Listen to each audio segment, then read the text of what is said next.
combining her journalism skills with her overactive imagination. You can find her Rebecca Keith Chronicles on Amazon. Whilst preferring mysteries and horror stories in her youth, she has done fine work in fantasy world of Calidor. We look forward to seeing her son as U.S. center back in future World Cup, where he can truly defend the underdog. Before I go to Terry's introduction, do you have anything to say about your more recent work for Shadowheist? Me? No. No? I just hope everybody liked it, and we are buckling down for Shadowblade. Okay. Very I exciting. unfortunately just closed my document, so hold on. The whole thing written for it. A lot of technical skills figures right off the bat. Just to kind of fill in there for you, Manji, Emily did a magnificent job in Shadow Heist, and I really have to give her a lot of credit for a lot of the insights and a lot of the really cool little plot points and character development in that book, and I'm very grateful to have collaborated with her on this entire trilogy. Aw, thanks. Uh-huh. Oh, that makes me happy. It was fun, and it was a lot of work, and it was fast. It was very fast. Okay, go ahead, Manji. Yes. So Terry Mancour is with us as well, a New York Times bestselling author who's written more than 30 books under his own name and pseudonyms, including Star Trek, Next Generation number 20, Spartacus, the Spellmonger series, more than 20 books and growing there, among other works. I consider the man the fastest author on record. I can only express hope that Martin's Winds of Winter is published before Spellmonger 20 comes out. Yeah, I wouldn't count on it, honestly, the way I mean, I wish him the best. I really do. But it's telling that I have published 14 main series novels since he published the last Song of Ice and Fire novel. So, we may well get to 20 before Winds of Winter comes out, and I'm up to that challenge. Okay, then.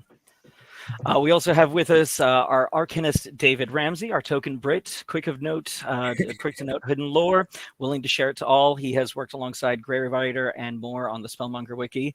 He'll be the first to say he hasn't done enough to help, but don't listen to him. The man learned to code entries so they look nicer. He is also the victim of many Davenings and American humor on the Ghost Rock.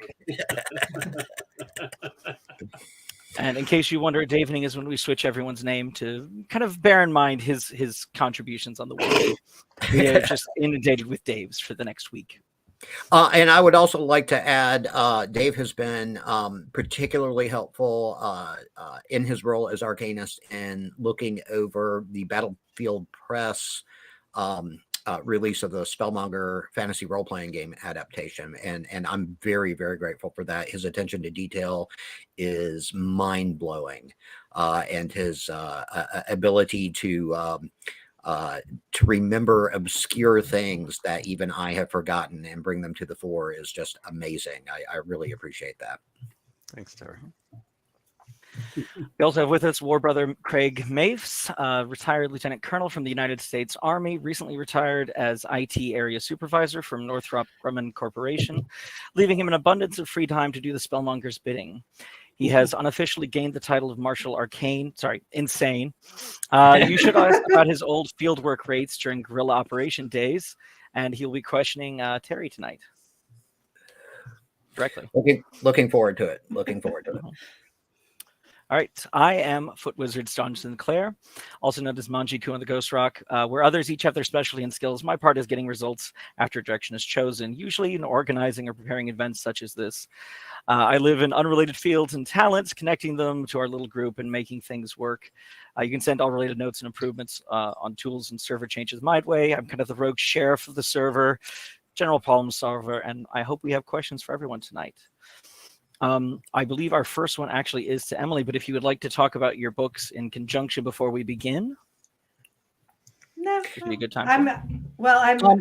I'm rebooting the Rebecca Keith series, and Terry has graciously said he would be happy to take a look at those and make them going to stand over her shoulder sexier. Yeah. They were initially written in first person and the first one was published right after my son was born. So it is complete and utter, let's just call it a draft, and it's out there. And it's coming down, and it's going third person, and I'm already at 40,000 words, and I'm only on chapter 10. So, hey, something's rubbing off, right, Terry?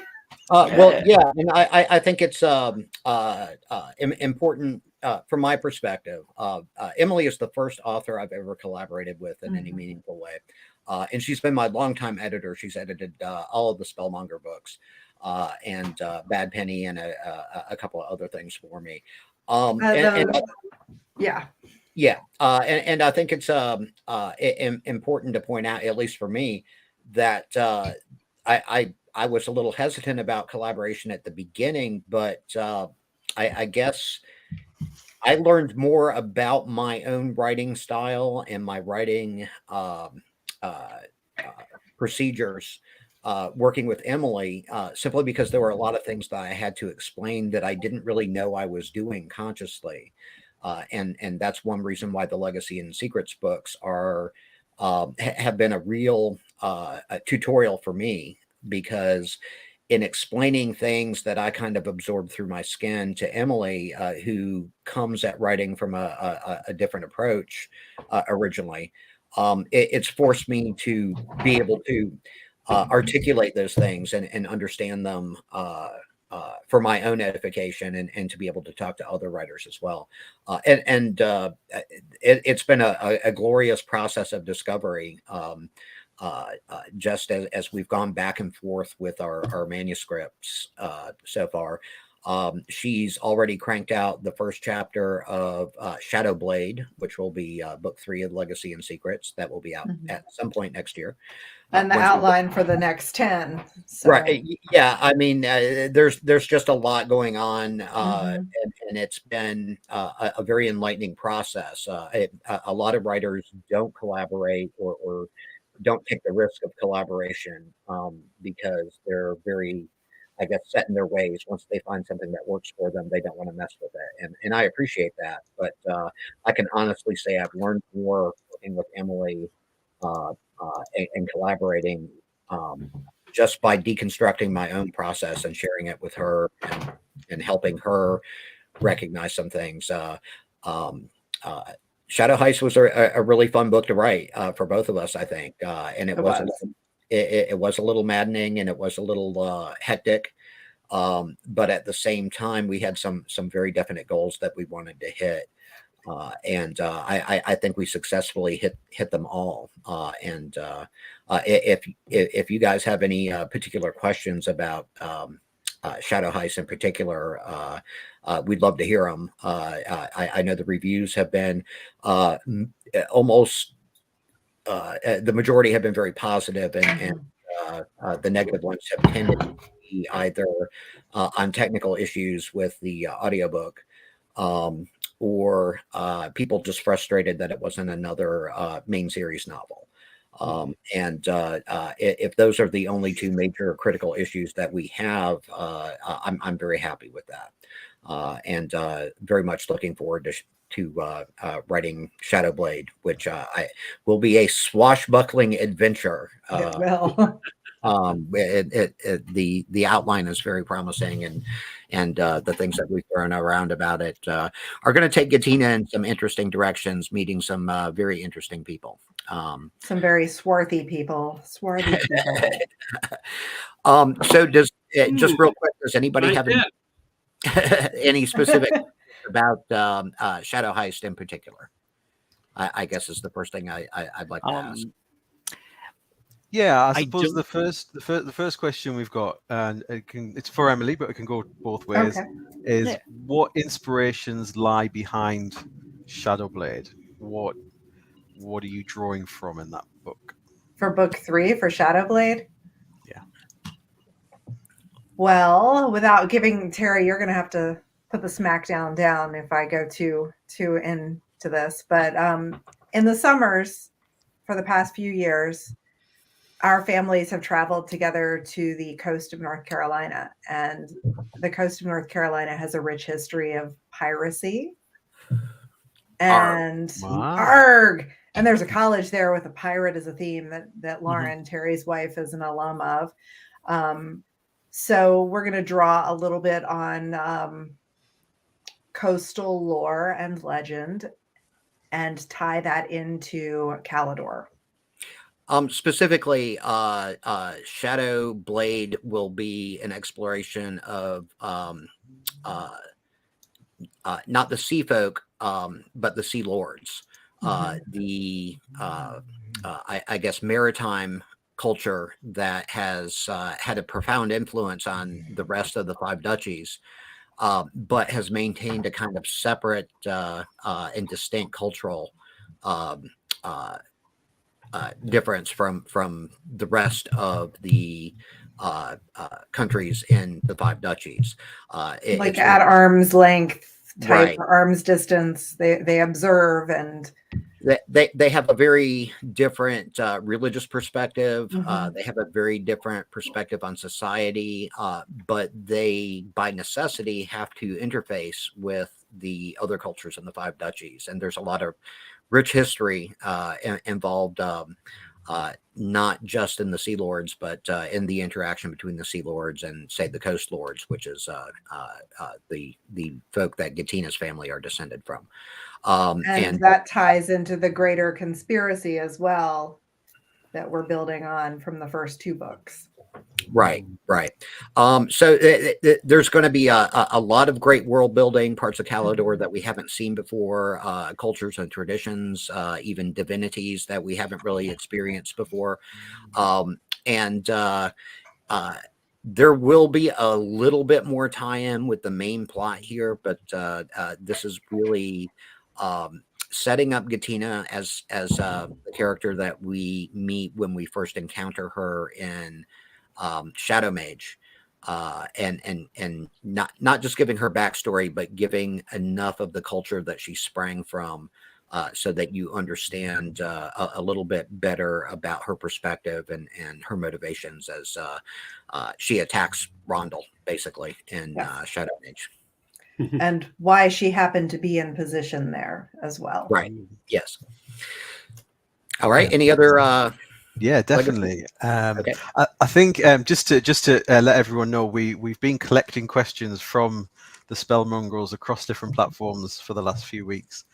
So this one's come from Reddit Calidor from Assertive Living, and they would like to know, and directed to you, Emily, a little bit, how is it being a co-author in a largely pre-written world? Are you finding this useful as the larger details have been pre-written?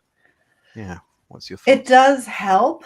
And it also helps even more that I've been the editor on everything, so I can go back and check things.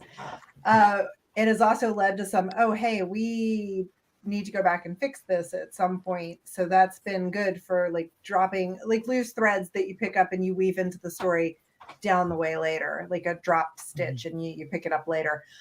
At the same time, I've joked with Terry that if I could Vulcan mind meld with him, A, my life would never be the same, but B, I would have a much greater understanding of everything because he has built such a rich world.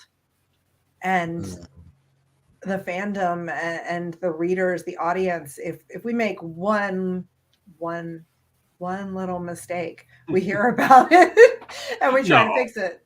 No. So we try not to press you about it, but yeah, we find some. That's why we love our beta readers, right, Terry?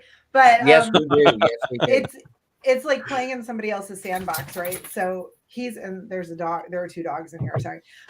They're playing in somebody else's sandbox. The rules are already established, so I kind of can maybe push a little bit, but not a lot.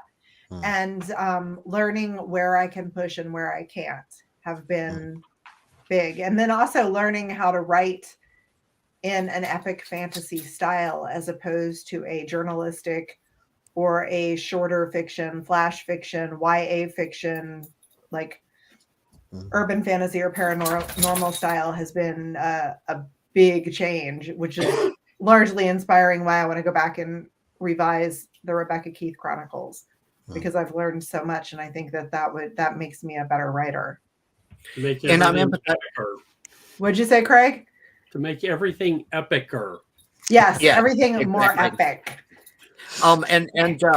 I'm very sympathetic with Emily about this. My very first novel was a Star Trek novel, and when you're talking about writing in somebody else's universe, that's one that's super well established, and the rules that I had to follow were very specific and precise. It challenges your ability to create when you're put in that situation, because you want to do something new and you want to do something innovative, but you are bound by the rules that you've got, and so that it makes you stretch a little bit as an author to give it your own personal stamp, your own personal style, take a character in a direction that may not have been canon before, but which you think adds to the overall value of the character and the story moving forward. I think Emily has added quite a bit to Gatina's personality and her overall character that I did not anticipate. For example, her sensitivity to metals was entirely Emily's idea. And when she explained the reasoning behind it after I read it, and I was like, hey, where did this come from? I understood. And I'm like, okay, well, I hadn't thought about that, but I like it. Let's keep going with it. And it's led to some very interesting directions. Her insights, I'll be honest, I've written female characters before, but writing a female character in collaboration with a woman is a different thing. It brought some unique insights to that, developing Gatina as a character, as a young girl. I'm very respectful of the work that she's done and the strength of the situation as they have presented themselves. Thank you. Yeah, Gatina's been a lot of fun to write and get to know, because a lot of it is you think you know the character, right? You think you know what's going on in Min's mind. You think you know maybe what Gatina thinks or feels based on something you've read down the line, but then going back to her childhood makes it even more real and rich. And it's very much been, that's the dog, I'm sorry, a wonderful experience to get to know. Sorry, we've got a boxer and we've got a lab, and the boxer likes to talk to everybody and everything. But getting to know her in a different sense, and then realizing I've got to turn off Gatina and turn on mom mode or soccer manager mode or teacher mode. It's quite interesting. You never know what's going to come out of my mouth some days. So I do have the next question in relation to Gatina. From Facebook, Bankston has asked, it was noticed that in Shadow Mage, the Gatina is so choosy they assumed Adipole and his brother would be responsible for grandchildren. Does this mean we can expect another Shadow Mage? I'm glad that this was brought up. This is a small, I guess, mistake or mistelling on my part. That should have been Adipole or his uncle. The fact of the matter is that Hans has a brother, and there's a story there, which we might hint about a little bit more in Shadowblade.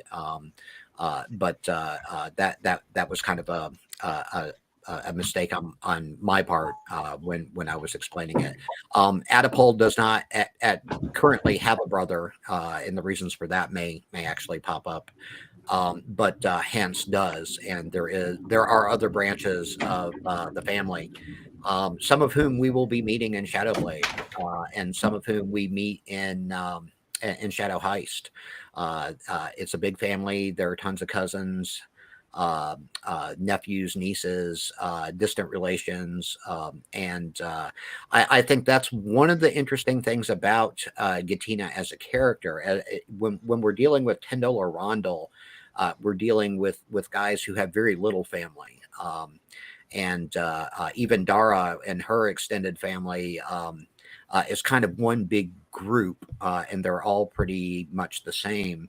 But when we get to Gatina and her particular family structure, there's a lot of variety because of the way that her family, as a bunch of shadow thieves, has had to evolve over time.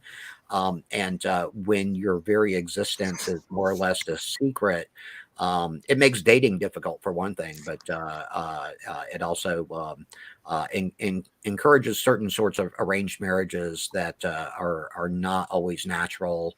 But that's life in the aristocracy, and that's life when you're a shadow thief. So and that was that's also life back in the day. You were right. sometimes arranged marriages were what it was. I'm considering that for all three of my children, actually, because darn Don't it, get me started. after COVID, I'm thinking that's their only hope. That the social opportunities are still not quite there yet. And Well, you did move to a mountain. I did, and I love being on the mountain. But so yes, arranged marriages. Something Well, to at least consider. Katina picked her man, so it's okay. Brought the mountain too at this point. So we do have another one. I think some are related here. Philosopher, the Goddess of Herbs from Discord asked, will Terry and Emily work on any other set of books like they did Gatina? Oh. Ooh. That's a possibility. We currently don't have plans with that. Although, as Emily indicated, I will be kibitzing on her original series, and have already started doing that by poking holes in some of her earlier stuff. But honestly, I'm happy to consider doing more work with Emily in the future. I don't want her to be kind of bogged down by the Spellmonger series, but I'm happy to let her play here. She's certainly earned that right. I like to play here. It's fun. Yeah, it is. It is. And again, that's one of the great things about collaboration or shared universe or that sort of thing. It's really hard to build a world that people accept as believable. And there is, as an author, a certain I guess freedom and already having a lot of the rules written for you. And while that's fun, I also want to encourage Emily to explore her own ideas about fantasy and fiction and develop those. I would like to see us develop our own deck of cards for Gatina. We'll work on that. So awesome. We're working on slowly, but yeah, I've seen things. I still got people waiting for the rules for rushes. So that's true. I saw that on the Discord. I got a lot of I started compiling that for you. Just let us know. Oh, I know. It's in the future. Mm-hmm. It's in the future. Our next one, I think, also still relating to more books. I asked in the Discord, what is the one thing you've added to any of the books no one has noticed or commented on yet, and you wait for the day you'll be asked about it? See, that's hard because I kind of want to wait for the day until someone figures it out. That's fair. And let's shift it in. How about something that you have long ago written about and no one has mentioned, and it's any time it could come up. Not an important pressing piece. Right. Well, until recently, I would have said Roloff. The character that I introduced in book 1 and didn't bring back until book 13. And I did have a couple of people asking me, what happened to Roloff? So I kind of had to write a book to explain what happened to Roloff. But and to a lesser extent, some of the other, like Kermor, people ask what happened to Kermor, because he was there at the beginning, and then he just wasn't a particularly important character. So buy Marshal Arcane and find out what happened to Kermor, because he does make a return in book 15.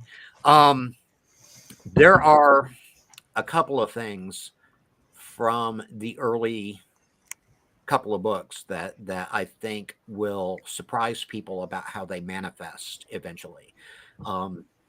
I don't put a lot in that I don't plan on coming back to. We in the pre-show we were discussing that Chekhov's gun and the fact that my mantelpiece is full of pistols. I planted a lot of seeds early on, and slowly but surely I'm paying them off. Hopefully, not in ways that my readers are anticipating. Part We're of the waiting for Popeye to come back. well, and that may be, and not just Popeye. I mean, Yep.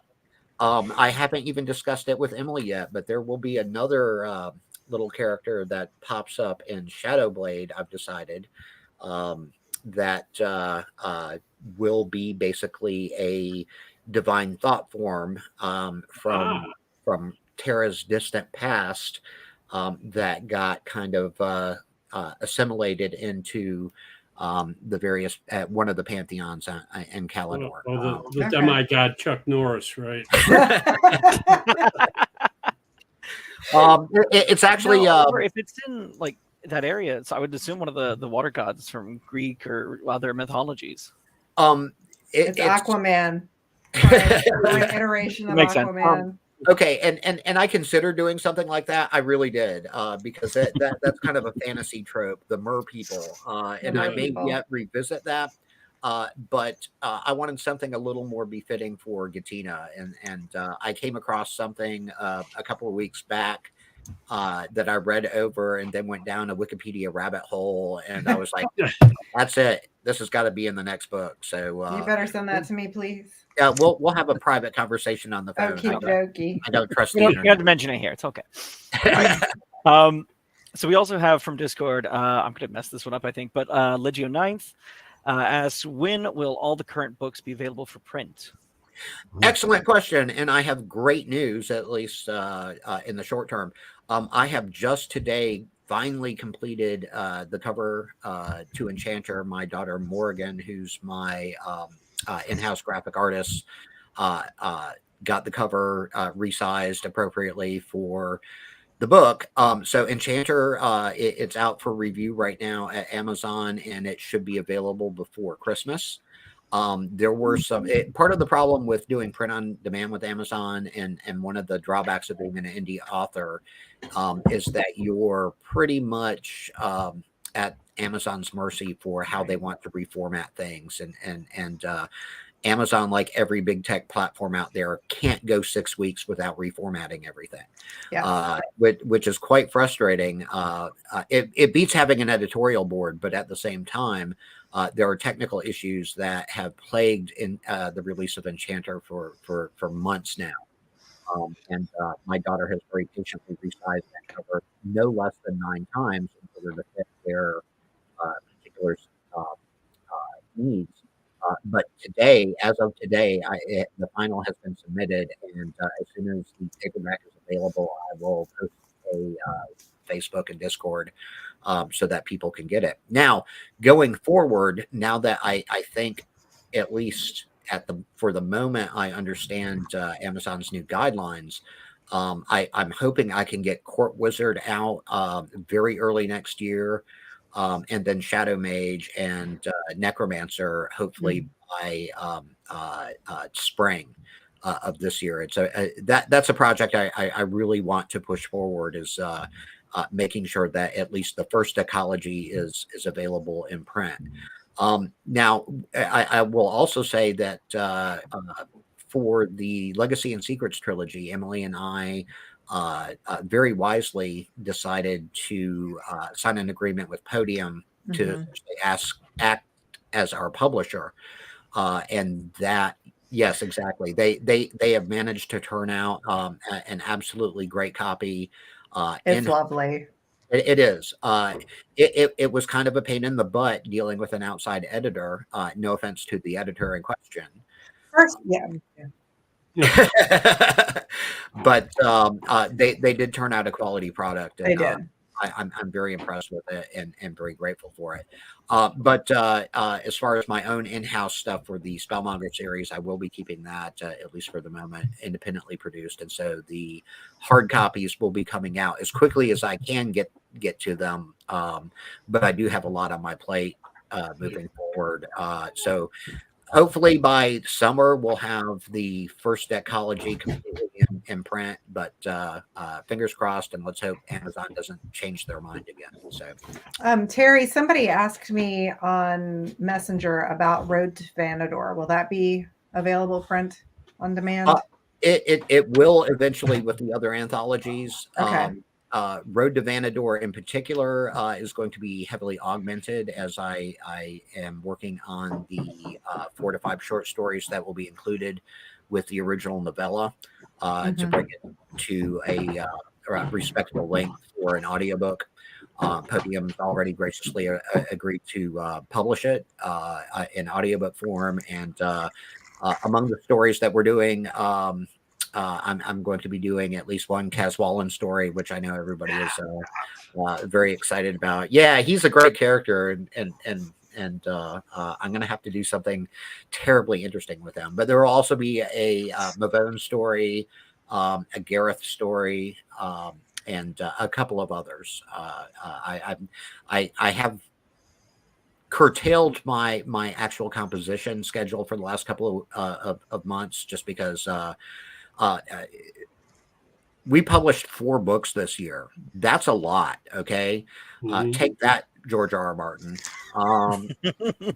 And even if they weren't as long as his, the fact that they're 4 complete, concise, different works, and they all came out within 1 calendar year, I think it's an impressive achievement, and I'm very happy about that. Very proud of that. You get a lot of praise on the different forums for the volume of work you're able to put out. Oh, we're very happy about it as well. So much, yeah. It was like drinking from a water hose during a hurricane, wasn't it, Terry? Oh, it was, and part of that is our fault, just because we let some deadlines creep up on us, and real life got in the way here and there. And Emily was fretting, I don't mind saying, as we approached those deadlines, and she was, smacking her head and going, "There's no way we can possibly get this done." And I was starting a new job. Yeah. And I was in the background going, "Emily, we can get this done. We are not going to be that author." You were in the middle of breeding war llamas.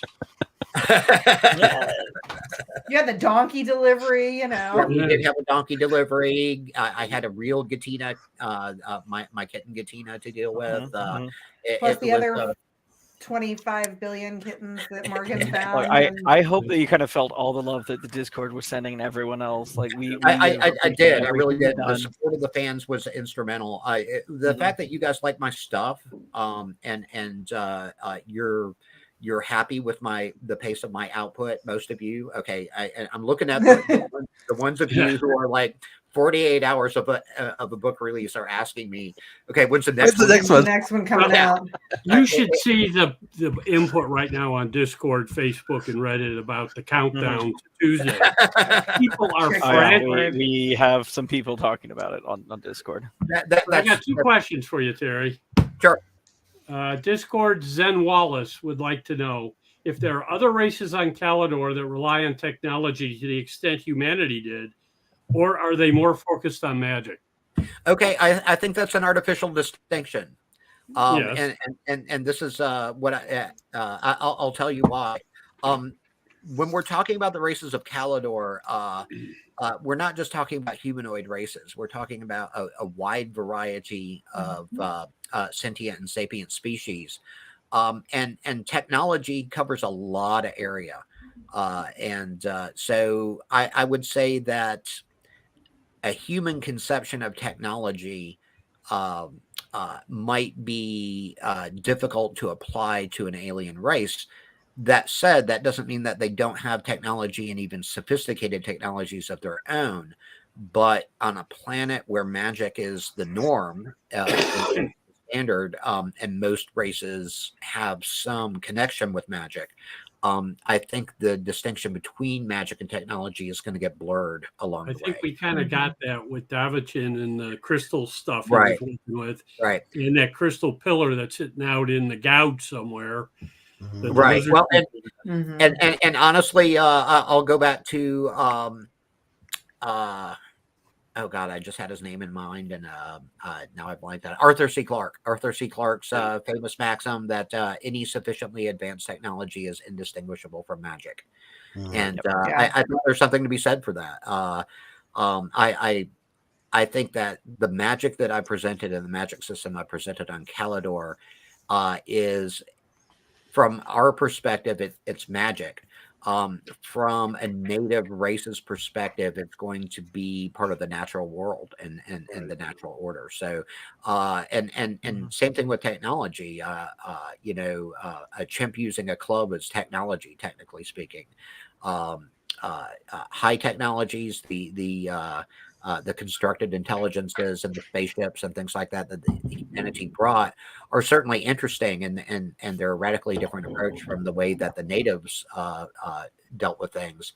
But then again, humanity had a very different backstory than most of the races of Calidor, and so their approach to technology and their lack of magic made them basically come up with ways around problems that a magical race wouldn't have had. So. Okay, you've got a question now from Reddit. BC1117 asks, Davichin hits that others have visited the Yith during the years that he's been a servant there. Other than Roloff, who else has visited for such knowledge? Well, that's an excellent question. Zal the Yith has been there for thousands of years, and over the course of that time, many, including some Alka-Alan, including some other Alan races, have kind of found their way to the Yith and experienced that. And of course, the lizard people, the Sleestaki, or however you want to pronounce that, had some and honestly, the Leshy, the Mexicanza, but because each of these races has a different kind of approach to memory and even consciousness. For example, the Mexicanza have a wide-ranging natural gestalt with every other Mexicanza on the planet. So, like the Borg. Right, kinda. They're Borg. They're Borg-like. Yeah, benevolent Borg. The wooden Borg. Yeah, yeah. The Groot Borg. So they have a different approach, and so they would view the kind of bargain that Zal the Yith has for his unsuspecting prey differently than other races. But it's happened in the past, and it's actually had an effect on Calidor's development and history in the past. But there's a reason why it's not popularized by the survivors. It's not the sort of experience that you really want to recommend. Let's just say that Yith gets a really bad Yelp review in terms of overall experience. It's like a mental colonoscopy. So that's quite an image for us. Clears things out. So the next question is directed towards you, Emily, which is Curly from Discord wants to know, will we see Gatina's point of view with her first meeting with Rondel? And more generally, we're wondering, how far are you planning to go in the Spellmonger timeline that exists already? Well, that's a great question. And the trilogy will end at the end of this book unless we decide to make it, another trilogy or, do some exponential math. But we will take it up to, and Terry, can I say where we're taking it up to? I've already mentioned it. Yeah, you kind of did. So we're going to take it up to where the day she meets him. But she's still a very young girl, so we've got to be kind of like cognizant of the fact that what happens in fantasy versus what happens in reality could be like kind of on the cringe side, right? So where nothing weird's going to happen, nothing untoward will happen. But they're just that's where we're taking it up to. And then there's going to be some there's going to be some feels. She's going to be in her feels, but well, she's infatuated. She's infatuated. I would say even as we see her later in the Shadow universe, but in the actual Spellmonger series, I would say that maybe Fatal Attraction-y, a little bit of obsession. Look, Randall's perspective, and from Oh, he's personal- loving it. Yeah. well, yes and no. Okay. Well, he was a bit freak. Oh, sorry. Yeah. He was a bit freak, but he's also Came on a real girl is fast. paying attention to me. Well, I go back to I think many men experience a very intense girlfriend experience early on in their romantic careers, I guess you could say. Mhm. There are very intense women out there, and if you're kind of introverted, sort of like Rondell is, Mhm. that's a challenge to deal with. Back when I was a little less verbose and a little more introverted, I had girlfriends who came across as quite intense, and not casting aspersions on the process whatsoever. But as a kind of taciturn young man, it could be a little off-putting to have a girl actually like you and like you That a much. lot Yeah. and be willing to kill people for you. And I'm not saying that happened to me, but I am saying that that certainly has, Whoa. that But I has love happened to some young men. Christina's point of view that she knew she had a limited field to pick from, and suddenly this Yes. plum Yeah. apple It's showed not up. passing this one by. No. So Yes. do we think that Somebody. oh, sorry, go on. No, go ahead. Sorry. Oh, so I just wanted to check. So just back to that question was, do we think there'll be some kind of time jump or time acceleration through that Shadow Blade to catch up to? We will be in Shadowblade. We will be time jumping a little bit Mhm. at the beginning of the novel. Because we of her age at the end of Shadowheist. Right, and right.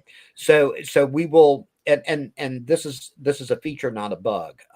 When Emily and I were plotting out this trilogy, we wanted it to be a definite trilogy, but we also wanted to leave a little room in case, for example, one of us wanted to come and drop a short story dealing with Gatina.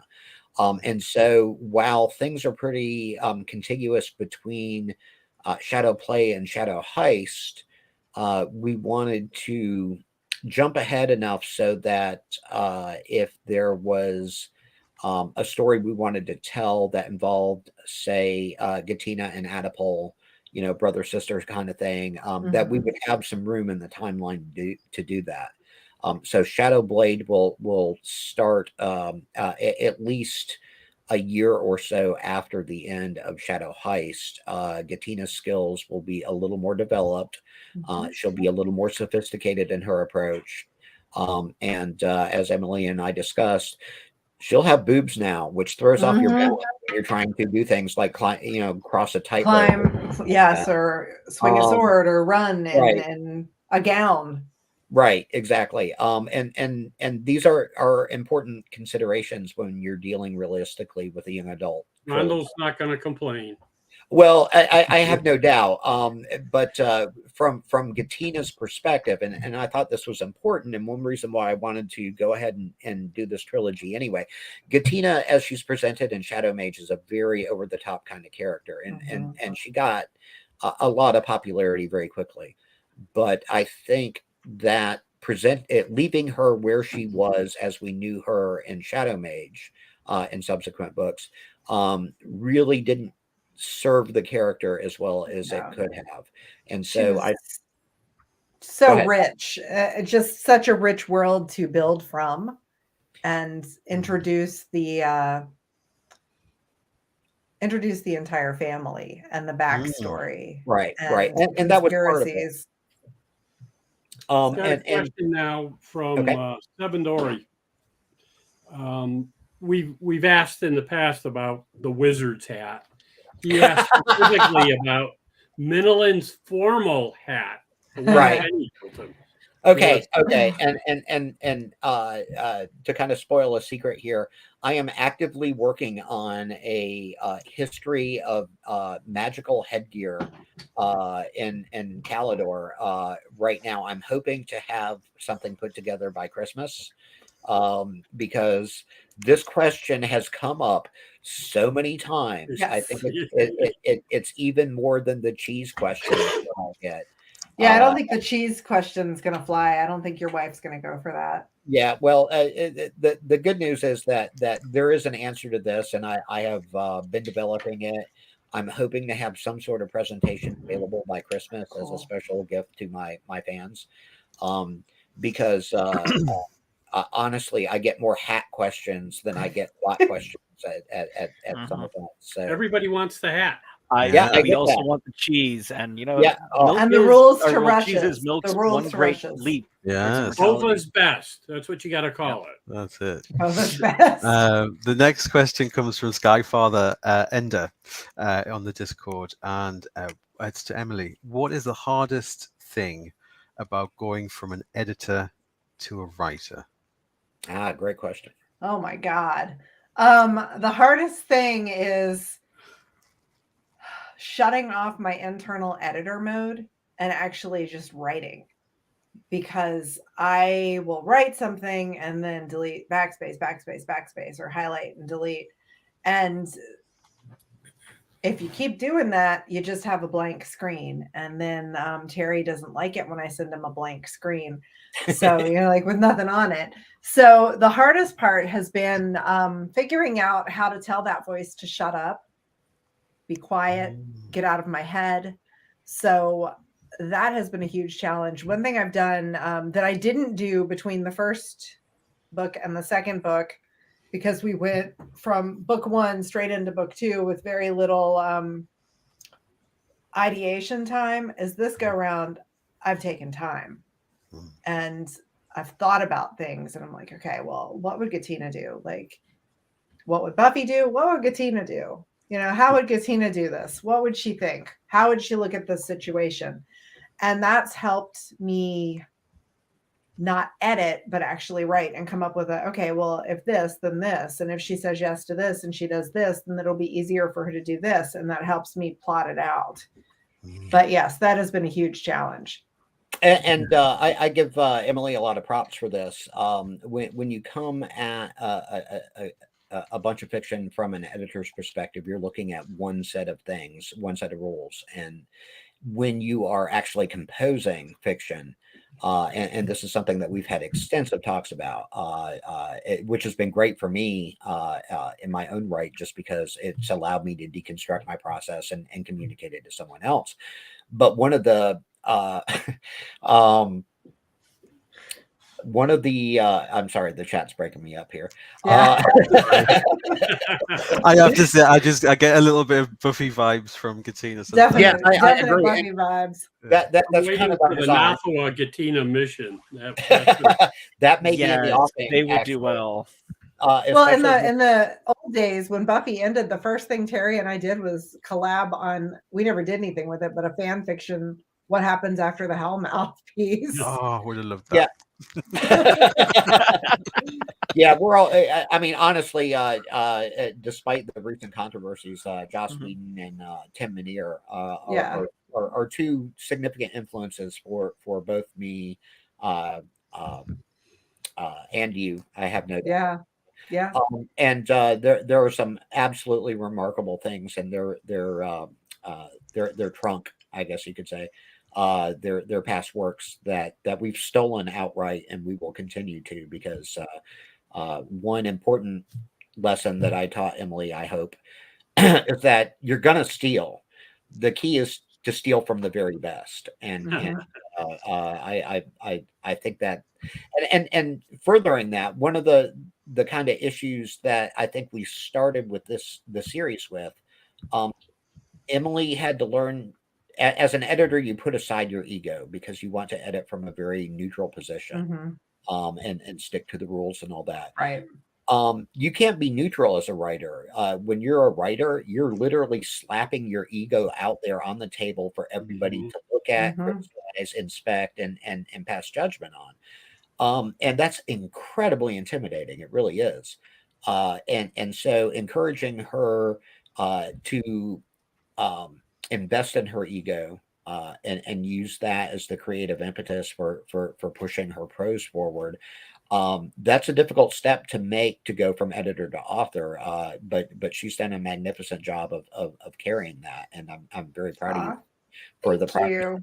made as you've been able to go, damn it, I want her to do this, she's going to do that. And there were a couple of points in Shadowheist in particular where she had Gatina doing some stuff that was clearly an expression of Emily's ego, and very happy.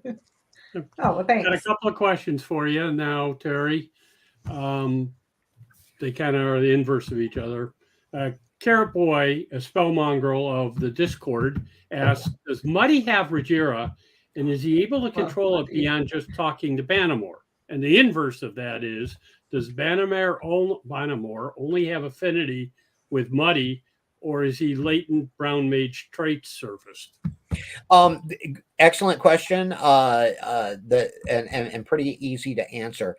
Muddy doesn't have any particularly large stock of Rhaegira. We haven't really explored Rhaegira in terms of sentient but not sapient animals on Calidor, but it certainly plays a role. There are some animals that do possess what to a human or an Elan would be considered Rhaegira.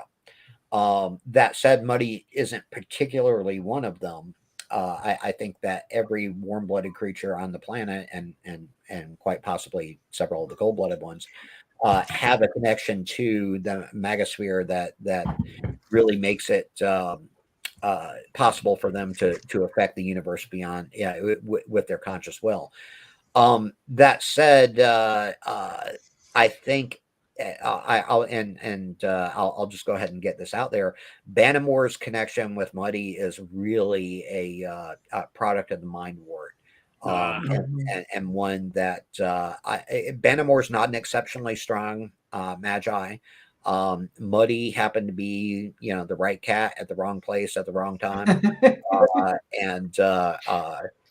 As you read Marshal Arcane, I think you will discover that the continuing conversation between Banamor and Muddy is as much a product of their mutual need for having a friend, that it's kind of a factor where if that's the only thing that Banamor takes from his Mind Ward experience, he's more than satisfied with that. And the continued counsel that Muddy gives him is helpful, mostly. Bit sardonic. Muddy, we need some Muddy stuffed animals. Yeah, we do.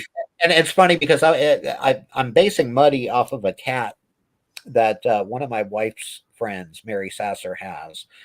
And this is the most miserable, decrepit old cat you have ever seen. They're barely clinging on to life, but back in the day, you knew that they were a giant, And it was, so it was the cat. Yeah. But Muddy is his own creature at this point, and I'm looking forward to how that develops over time. Second question, Discord user CatChamp, appropriate. Will we be seeing a book from King Rard's perspective or from some other non-magical? It's quite possible that we will see a non-magical narrator. I'm staying away from Rard and the rest of the royal family on purpose. And this is an artistic choice that I've made specifically because I don't want to get too Game of Thrones-y, I guess you could say. The political portion of the Spellmonger series is very important, vitally important. It's an impetus for a lot of Minollin's motivations. But honestly, I think telling a story from Rard or Grendine's perspective is going to be banal. They serve better as secondary characters. And while I want the reader to speculate what their motivations are and what their histories are, I think we would be disappointed if we explored them as a regular character. Now, I will also say I reserve the right to completely reverse that at any point and riff on that. I was just thinking of believe it or not, a Tavard story, which I'm it just popped into my head today, and I'm playing around with it, but I'm not sure we would like the results. I don't want people to hate Tabard too much, and the story really went into some dark places. Discord hates Tabard. Oh yeah, well Yeah. he was written to be come back to it well after, you know. Well, all of this might be possible, and again, I love riffing on my own characters, and that's always Well, an open redemption arcs are fun too. Well, yeah. So are the kind of leaving Las Vegas spiral into despair, and there's a lot of range there. Yes, there is. that I could use.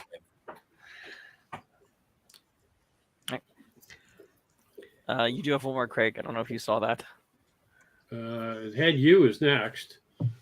Okay, Manji asked, what other merchandise is in the planning stages?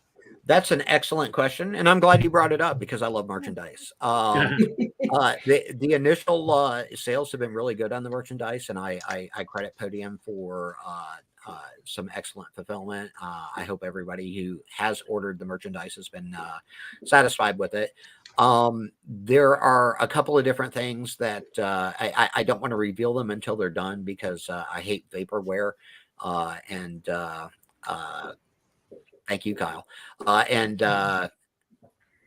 hate vaporware, and I don't want to overpromise and then under-deliver. But let's just say there are some maps in the offing. There's more artwork in the offing. As we develop, I hope everybody understands developing merchandise is hard. There's art to be commissioned. There's art to be approved. There are decisions to be made what you want that art put on. It's a very involved process in order to get a product that you think that your fans are going to want.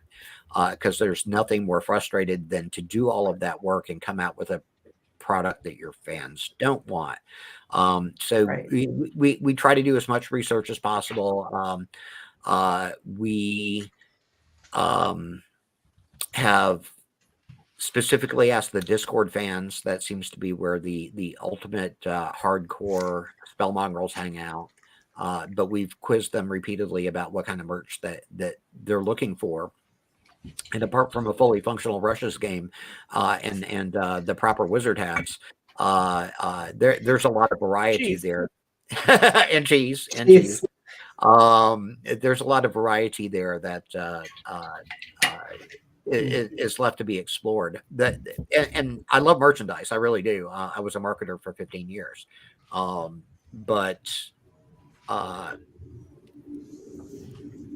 Despite my desire to get it out there, please understand that every hour I work on merchandise, I'm not working on composing new Spellmongers. So it's a trade-off, and I want to give you all as much as you want, and fulfill everybody's fun and people happy. Are standing out here holding their money up, going. I know. Give me the merch. Claim it. Maybe we need a makeup line by Ishii or something. Yeah. Well, get us Muddy. We'll be happy. Muddy. We can do Muddy stickers. Muddy. Stickers. New Bitcoin. Our next one comes from Craig, actually. Posited that Katina sport like talent. What exactly is the talent? She had it before her magic came. So are sport talents for life or not just after puberty? Ooh, metal ability. The metal. Yeah. It's it is for I envision it to be for life. Yeah, I think it's she was born with it, and it just she's always been, this was me. This was like so she knows where things are. I can't explain it. It's just something like she knows exactly where the coins were kept because she just knew she was drawn to it.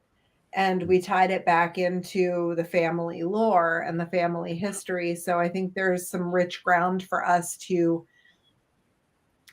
create or plunder or, well, it hasn't really been written because it's in the lore. So it's in the, that we can write around and build into Shadowblade and maybe into future books. Because if you have a shadow mage who has an inherent gift at finding sparkly metallic things, she might be able to find other metallic things. Well, she did see that door at the Palomar Observatory. Right. Exactly. She sure did. This is kind of a riff on I guess, a component of Rhaegira. There are certain magi who have certain talents that may express before the full onset of the Rhaegira that are kind of basic, deep-seated things. Often they involve the particular elemental affinity that a mage has. And sometimes they can go in weird directions, and sometimes you get somebody like Ruderall, whose sport talent kind of dovetail, kind of expresses itself before their Rhaegira and becomes even stronger, or at least more sophisticated with the development of their Rhaegira. It's kind of like having perfect pitch or an excellent sense of balance. It's one of those things that takes an already talented person and makes them even more talented. I'm going to ask, actually, if I can get the next question possibly thrown at Emily, so I can take a biologically necessitated break. That is exactly how we've designed it. It was very clever. Exactly. It works out well. Step away. We had 2 for Emily next. I did want to announce We'll make it brief. For an hour. Go ahead, and I'll be back shortly. Okay. We've been here for an hour. We're getting ready to wrap up. So sometime in the next 20 minutes, we're going to shift and try to take 2 questions from YouTube. But the next 2 are for Emily. So go ahead, Dave. Okay. Yeah. So suggested by Discord user Pax Caladori. Emily, how much freedom are you given writing in Terry's sandbox? Was there anything you had to adjust based on that arrangement? Not really. I have a pretty good understanding of the rules of the sandbox, so that helped being with him from the beginning. And like he said, with the metal sensitivity, that was something I wanted to do. And once I explained to him, hey, this is why I think it would be good, he was like, oh yeah, okay. Like he said before, he likes to see me take the initiative. And that's something I've been learning to do because I've been in the editor role for before I was working with Terry, I was a newspaper copy editor at newspapers in the Carolinas, so North and South Carolina, and some magazines. And so the rules are pretty rigid. We embrace and follow. And if I had it handy, I'd show you the Associated Press style book. And if it's not in the style book, then you don't do it. And when you're writing fiction, you can make stuff up, which my little journalism brain was like, wait a minute. So that's been amazing. And it's been different because I get to make stuff up, but I got to make it up in the world that he's in, which makes sense. Because if I throw in, I know at one point I wanted to give her chocolate, and chocolate doesn't exist. And I don't know why he created a world without chocolate, but I mean, like, no chocolate. We've got cheese, we got wine. You know, what about vanilla? I don't think we have vanilla. That's a great question. That's what we need. Spellmonger Spice Store. Spellmonger Spice Store. In my defense, it's not that there is no chocolate in Calidor. It's just not there. We haven't gotten to it yet. In the 5 duchies, because there's coffee in the 5 duchies, because both chocolate and coffee require a tropical climate. Yeah. And gotta grab the charger. Got it. Well, and kind of the story behind this, real briefly. One of my favorite authors is Stephen Bruce, who writes a great fantasy series called the Vlad Kaltosh series. He mentioned coffee growing in high northern latitudes in one of his books, and it completely destroyed my suspension of disbelief, because I worked in the specialty coffee industry for about 5 years, and I know a lot about coffee cultivation, coffee processing, that sort of thing. And when he brought that up, it just crushed me, because I'm like, no, you can't do that. It's biologically impossible to do that, you know. And it's one of those tiny little details that very few people are going to pay attention to. But if it's not consistent with the rest of your world, then then it screws it up. Yeah. right. I thought it was hiding up on one of those echo stations. Well, yeah, I mean, like there could be some Mounds bars or some Reese's. You know, you never know. Give me the Reese's. Okay. But yeah, so playing in that world has been fun. So when I said it's fiction, you can make it up. You can't make up stuff like that. I mean, you can, but you've got to have a really good reason for it, and that's just what it is. Because I will say that Terry is an expert on coffee as well, and when he worked at the coffee place, so good. Yeah, so good. So I do have one more question, Emily. Sure. And thanks for running over it. We're just past that hour mark. So, but it's from Skyfather Ender, who his official title is Discord Assistant Mod on Discord as well. So I had to get that in. But it's a fun question because we both here. But is Terry harder to work with when you're editing his books or when you're co-authoring his books? Go for it, Em. Probably co-authoring, because editing, he's like, okay, whatever, let's make it consistent. Because we just bounce back and forth. Like we've had issues with the serial comma. Like, do we want the serial comma? Do we not want the serial comma?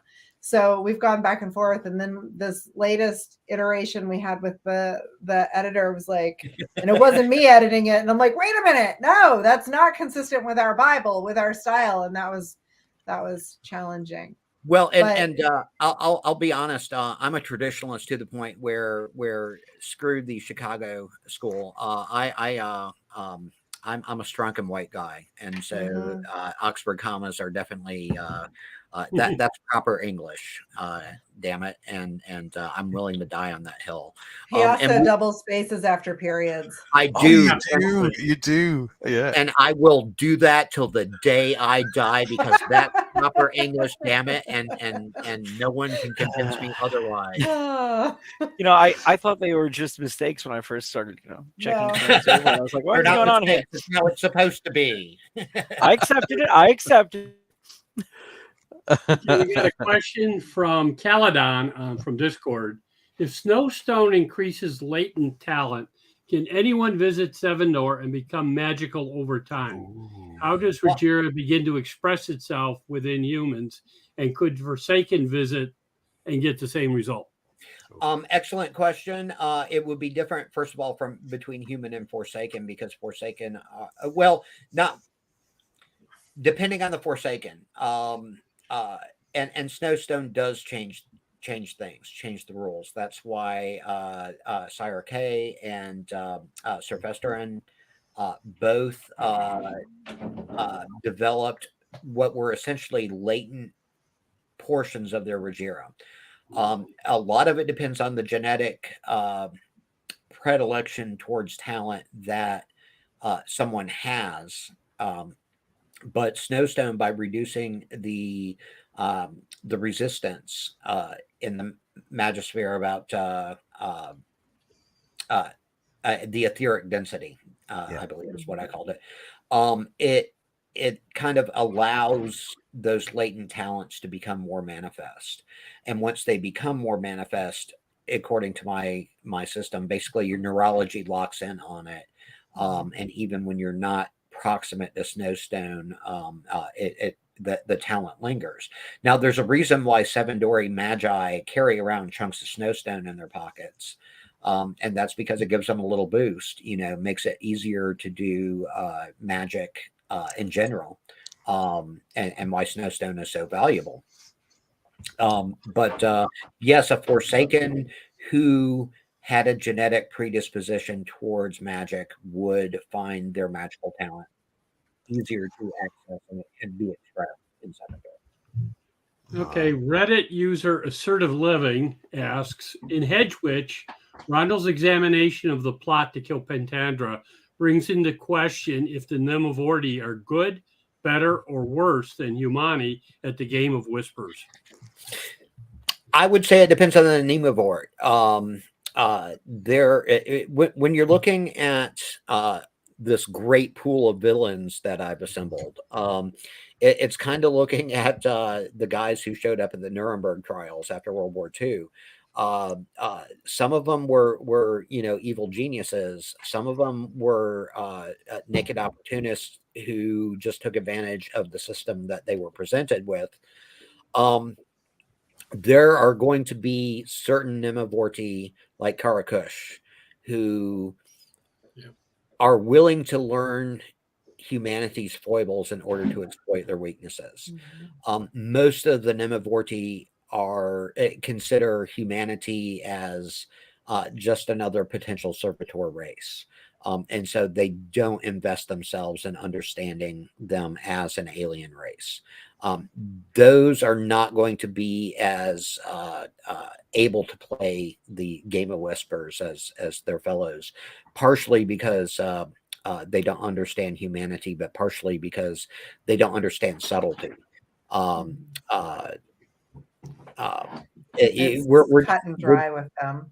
Yes, exactly. I mean, there are some evil guys who are evil just because they are so egotistical and so single-minded about their own promotion into the world, their own development, their own power, that they're not even willing to consider such games. Karakush is a little more enlightened, which makes him more dangerous and more deadly ultimately than Gaja Qatar or some of the other Nemavorti that we've encountered. Now, my Cinnamona is a special case, especially since her kind of incarnation into a new human body with unique characteristics. Memories. And that's going to play a role moving forward in a very complicating role. But honestly, that's a Nemavort who's going to understand the Game of Whispers a lot more than their fellows. So. And she will be able. Well, never mind. Yeah. Never mind. What? So our last one here from the Discord, and Miss MCR Death. Do you have suggested reading for your writing style choices? Things involving the rise and fall of societies or group psychology that you use as resources when writing? That's an excellent question, and the fact of the matter is, I've got about 30 or 40 different books that I fall back on. One great advantage about being a religious studies nerd, the way I was in college, was I was exposed to a lot of those kind of geopolitical and cultural, spiritual texts that kind of try to take the 30,000-foot view of what happens in human society. I love history. I could probably name a dozen different histories that have profoundly influenced the way that I write. Off the top of my head, Barbara Tuchman's The Distant Mirror, The Calamitous 14th Century, is a wonderful book that really gelled my perspective on feudal societies more than any other single work. Although I can think of probably a dozen different other individual authors and works that have also contributed to that.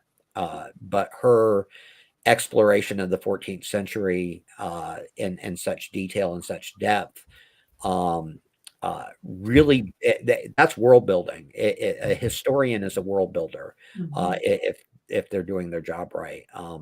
The ability to convey in a meaningful way what happened in the past and explain how it got from where it started to where it ended and why that matters is vitally important. The Connection series, I believe, with Attenborough, another great resource for me.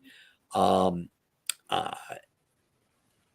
I could name, dozens and dozens of works. Winston Churchill's History of the English-Speaking Peoples, a magnificent work, and one that I sadly very few people in this day and age have invested in. But it's an amazing way to see how the English-speaking peoples. The Anglosphere was founded and evolved over time, and touches on so many different other cultures around the world who had an influence on that. These are important works, but you know, I could name 20 others, 30 others off the top of my head who were equally as important.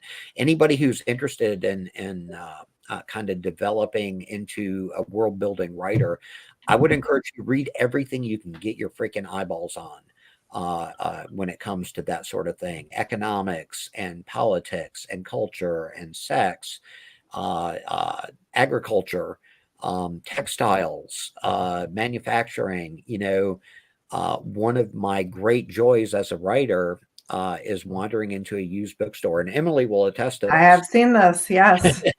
I'll wander into a used bookstore or consignment shop and purposefully look for the most obscure old historical book I can find that has something interesting that I've never stumbled across before, where I can freaking steal something from it, steal some insight about how civilizations develop, or how cultures develop, or how things were built.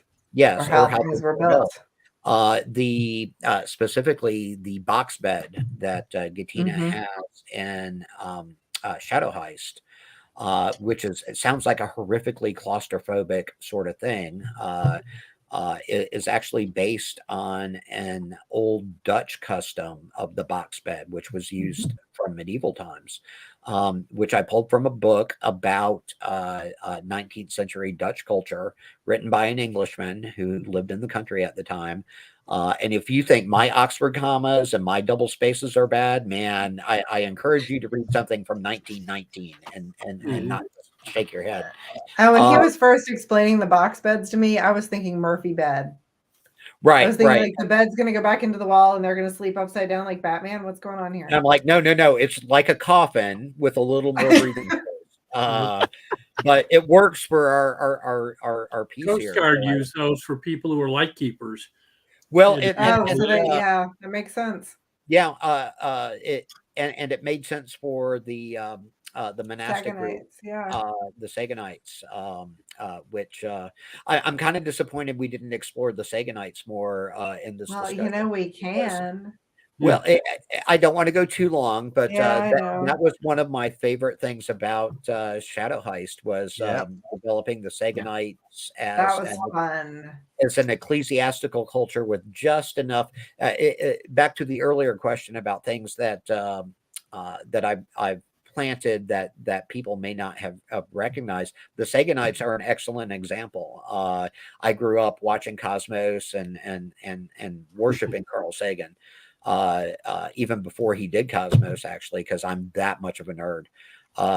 But when I wanted to do kind of a riff on ecclesiastical culture, that was something that kind of suggested itself. And I really hope that our portrayal of the Sagonites and their specific mystical or ecclesiastical mission came across as believable and realistic. Billions and billions. Well, and that's the fun part. But I also put there's some subtle quotes from Carl Sagan. There are. We used several of those woven into the book that I think that astrophysics nerds are going to appreciate if they haven't picked up on them already. On Discord, we have one astrophysicist.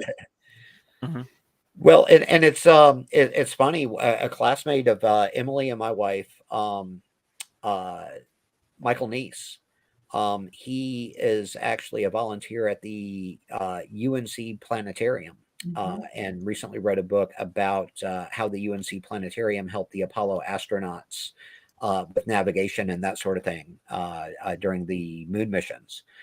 Fascinating guy, fascinating subject, and that was kind of my inspiration for diving into the Sagonites as a astrophysically oriented ecclesiastical movement. And how can you possibly make that have any anything worthwhile to contribute to a feudal society? Well, the Royal Naval Observatory at Greenwich that suggested itself, and so we kind of combined the concepts, and then through some more monkish stuff, and we explored the idea of what is it like to become a monk or a nun in a feudal ecclesiastic, non-Christian, non-monotheistic sort of thing. And I think we pulled it off in terms of believability and enjoyability. So, and I think we also set a good way for how they travel, because they can hide under the cloak, right? Exactly, of the order. And this is one thing I really enjoyed about writing, and I'm going to expound just for a moment on this, so please bear with me. This is one thing I really enjoyed about Gatina and the Saganites in Shadowheist, is we have a young girl who, from our perspective, worships darkness, and from our perspective, that seems like a terribly evil thing to do. Why would anybody invoke darkness and embrace the concept of the dark without being evil? And I wanted to present an alternate suggestion that nighttime and darkness is not an inherently evil sort of thing. It's just different, it's like the difference between a diurnal and a nocturnal creature. They're still doing the same thing. They just have slightly more or less light to do it by. And I wanted to kind of explore a wholesome, helpful element of darkness that wouldn't make Gatina as a thief seem naturally evil, because she's not an evil person. She's actually a very good-hearted person who just happens to have a very misunderstood sort of family cult. And exploring that with the Saganites was, and exploring the interaction between her family and the Saganites, I think was very fulfilling, and I think serves the world building of Calidor quite well. Okay. Well, as we're wrapping up, we would like to try to take at least two questions, well, at least one, and maybe a second question from the YouTube chat. And I believe our background person has one for us. So why the Northern Steppes why were the Northern Steppes not integrated into the Five Duchies, or why did Vor not conquer it later on? Okay, great question. And there are two specific reasons for this. First of all, the original kind of research and surveying colony that the Narasi are descended from was a really long way across the steppes from Vor. Technically, it was on the coast, but think of northern Russia or northern Siberia.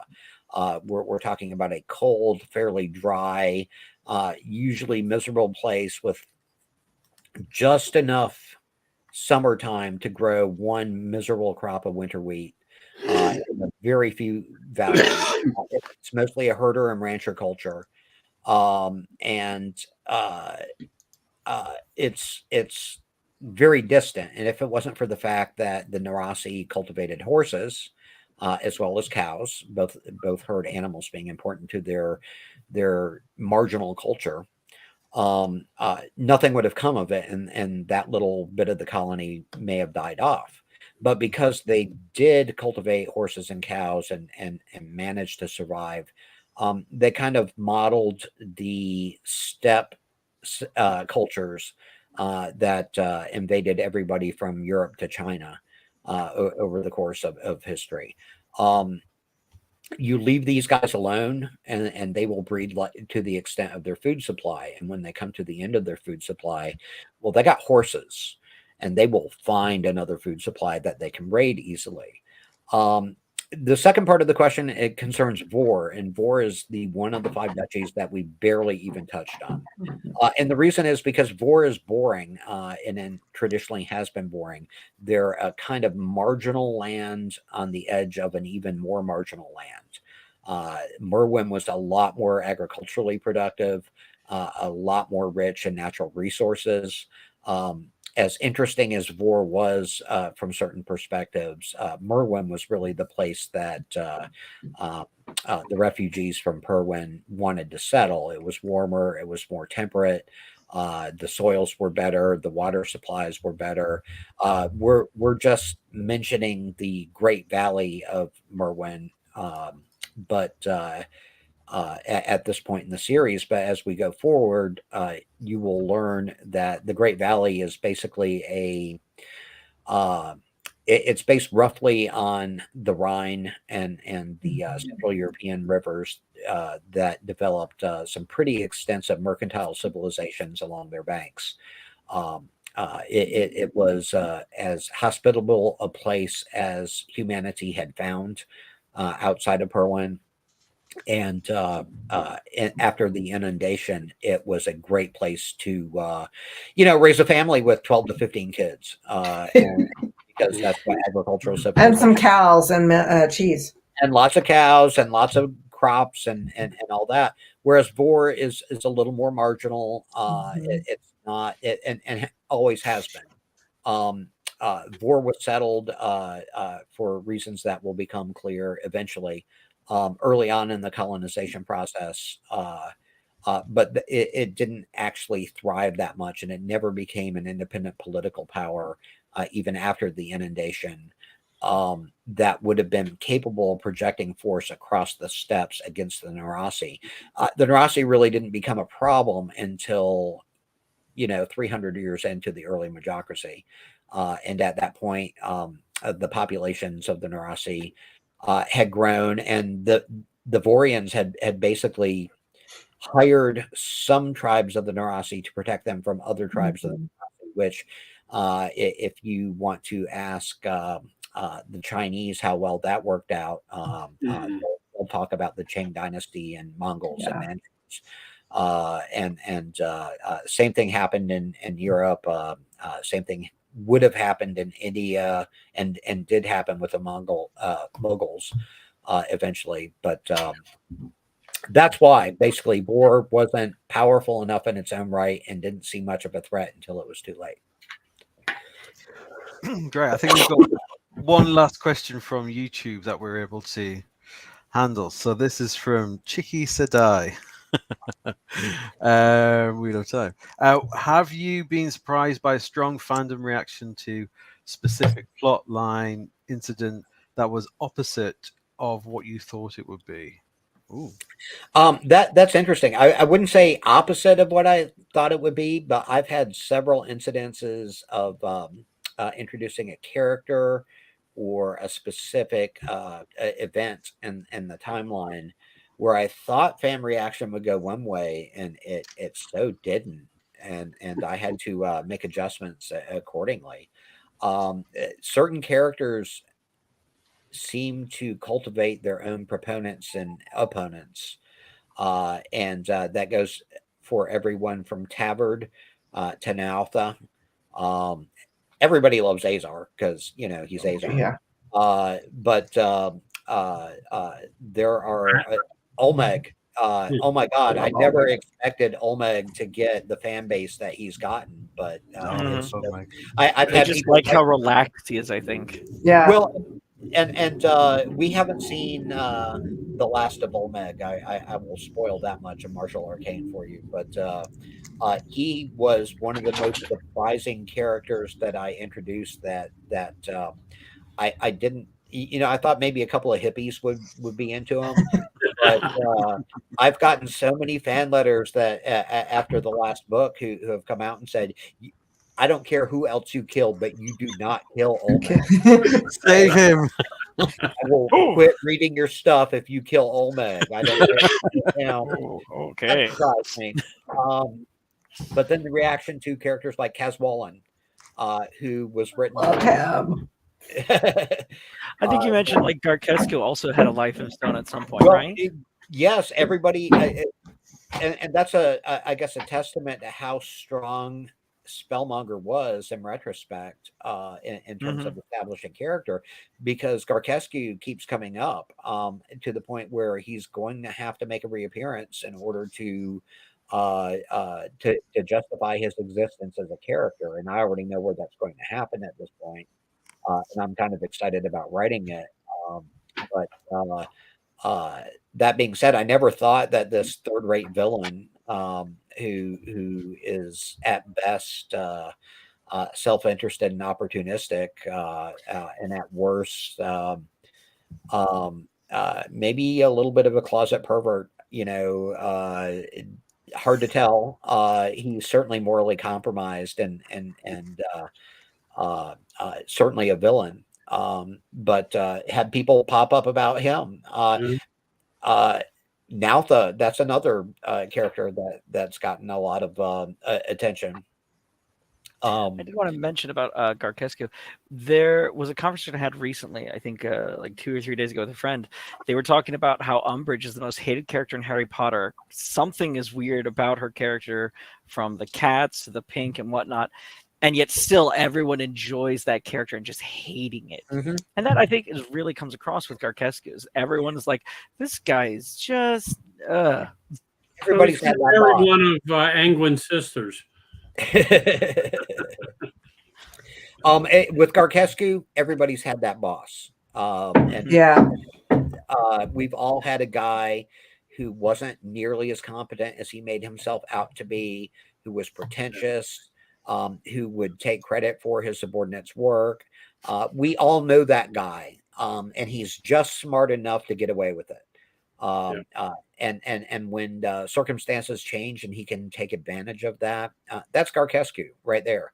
And while it would be easy enough to sweep him away into the dustbin of history, I think that going back and revisiting him after almost 10 years of really questionable treatment. Yeah, exactly. That's going to be a lot of fun when it happens, and I'm looking forward to that. And this kind of dovetails with the conversation that Emily and I recently had. Plucky heroes are a dime a dozen in terms of literature. It's really easy to write a really good hero. It's harder and more essential to write a really good villain. And I've been fortunate enough to stumble across some great memes, I guess, when it comes to my villains. Shrul is a very different villain than Corball, who's a very different villain than Tavard, who's a very different villain from Garkescu. Pratt. And the quality of your villain really matters. Pratt, Karakush, Gaja Qatar. I mean, all these guys are assholes. There's no doubt about it. But they're assholes in a very specific and individual way that makes you hate them. And that's half of the equation, I think. The other half is each of them, and the ones who are the most popular are the ones where they're assholes and they're evil, but people can identify with them, and that's kind of the scary part, Shrul, maybe they're not. Almost like that the smoking man from X-Men, or exactly, the big bad from Buffy, or there was another one I think is the key to writing a good villain is to make them undeniably evil and morally compromised, but also make their desires something that you can relate to in order to understand them better. And the difference is that you and me, we may not have conducted a genocidal war, but gosh, you can understand why Shrul may have wanted coming to. up. Yeah, exactly. There was a fan fiction author. I hate to censor it. Back I want to say in 2009, he wrote, I think, a Warcraft crossover. But what stuck out to me is he had this one villain which gave a speech about how being a hero is ridiculously too simple. And the people who were heroes, too simple-minded. And being a villain is so much better. It makes a lot of sense. And you just get behind it. I mean, you're off the people, and it works out for you. The train's running a paladin. Everybody gets very recognizable. Every villain story he enjoyed. And I was like, villains speak to you on a lot of different levels that heroes don't all the time. Villains are fun to write.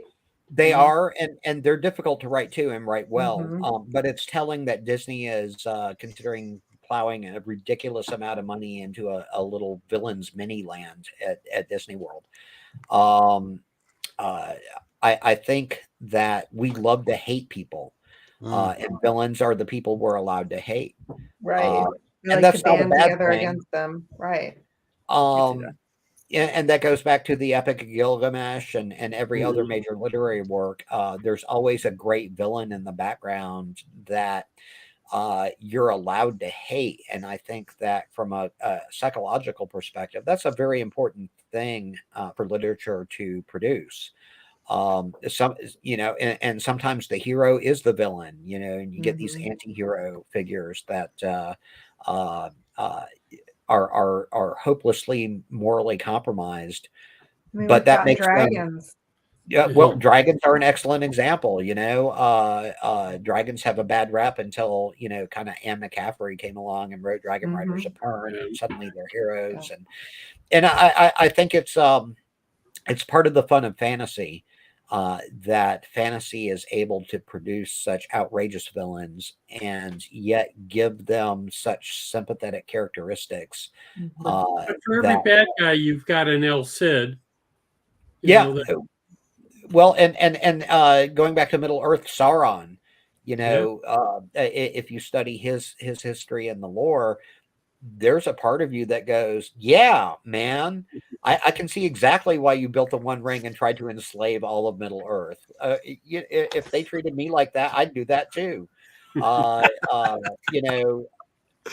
allows us, I think, to explore portions of our own id and subconscious that we couldn't do in polite society otherwise. But it's why Darth Vader is so popular.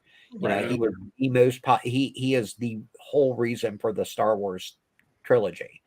And once you understand that, and despite the directions that some creators took with it, he still stands as the iconic dark figure, not because he's just evil, but because he's understandably evil. Well, how about Boba Fett?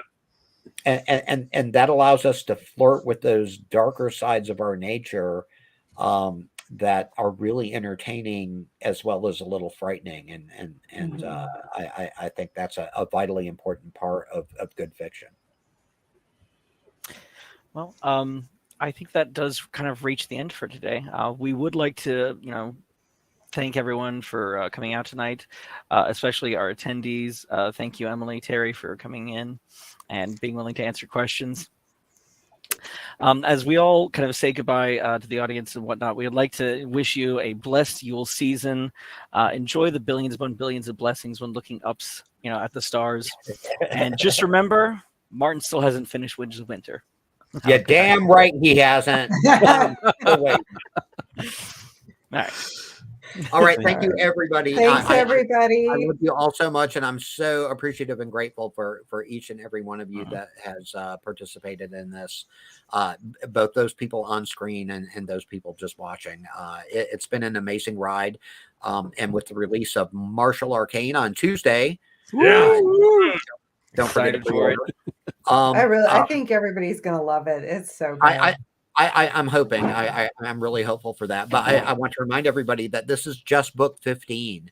We've still got 15 more main series novels, and at this point, at least 6 non-main series novels that I've got in the hopper. There is so much more Spellmonger coming.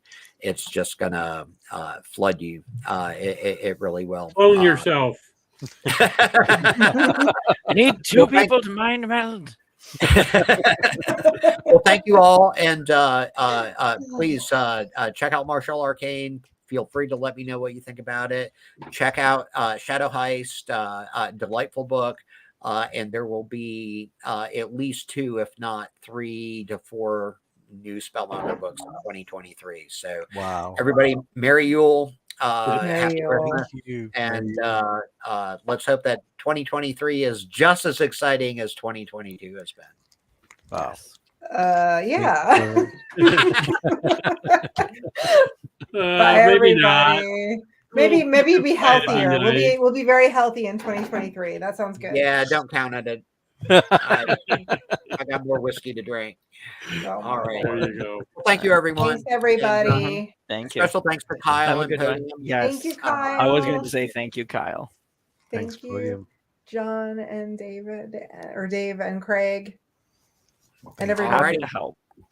Night. Y'all go get something to eat. Talk to you later. Yes. Yep. Bye. Have a good one, Bye. Terry, Emily.